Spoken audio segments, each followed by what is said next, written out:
Pope is expected to be released. He was released this morning. Of course, we're going to follow this story right now for more on what things are like after Pope Francis was released from the hospital. Let's bring in Vatican correspondent Colm Flynn. Colm, good morning. So the timing of all this happening during Lent, we saw him about an hour ago. How important is it for the Vatican, for the Pope, to be recovering at home now? Hannah, good morning. This is major news today. And remember, this has been the longest stay in hospital of Francis's entire pontificate, over 5 weeks. And when the doctors held a press release yesterday in the foyer of the Gemelli Hospital, they made it very clear when they went over the timeline, as you just saw on your screen, of the Pope's hospitalization. They said clearly in Italian and then in English, so there was no mistakes about it. They said at 2 times when his condition was critical, the Holy Father almost died.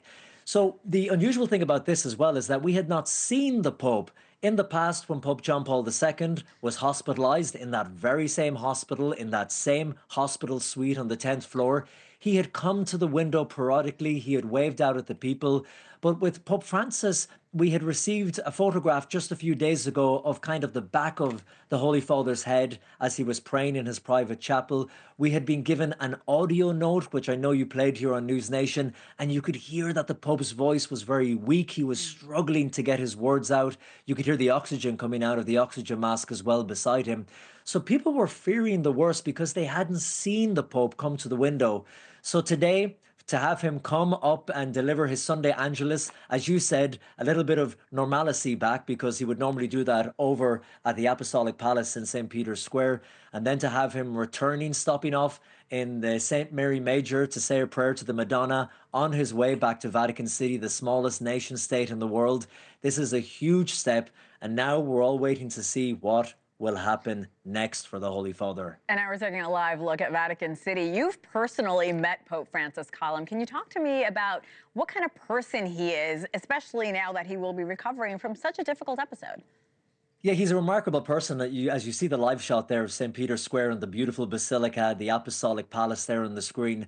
I've met him there inside the Vatican. I've met him on some of the flights on the papal trips I've accompanied him on around the world. And just 2 days before he was hospitalized, my wife and I got to meet him. We had a private, small moment, just 2 or 3 minutes. And even then, he was out of breath. He was struggling to get his words out, so he was very unwell. But he is a remarkable person when you meet him at 88 years young. Hannah, he is still working hard, fighting for the church, fighting for what he really believes, some of the reforms he wants to bring into the Catholic Church, some of the changes that he wants to make. And he's someone who likes to work. Like I said, even when he was hospitalized that morning, he met the president of Slovakia. He met top-ranking cardinals of the church. Now, the doctors have told him that even though his condition remains stable at the moment, remember, like I said, 88, he already has a pre-underlying condition with his lungs. They said that yesterday his lungs have been damaged with this dual pneumonia. Bilateral pneumonia has damaged his lungs and his muscles have been weakened.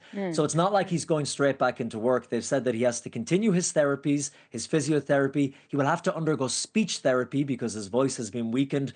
And the main thing, Hannah, they've told him is you have to rest, at least 2 months of rest. Now, what that will look like for the Holy Father, he has the Jubilee year. He has a meeting with King Charles coming up, a big event in a few weeks. So we'll have to see what that rest will look like. But he will continue to get better and his recovery will continue inside the Vatican now. Not to mention Easter, Colm. That's the holy day in the Christian calendar. It's only 4 weeks away. He will be in the middle of recovery. Do we know how the Vatican's going to handle Easter?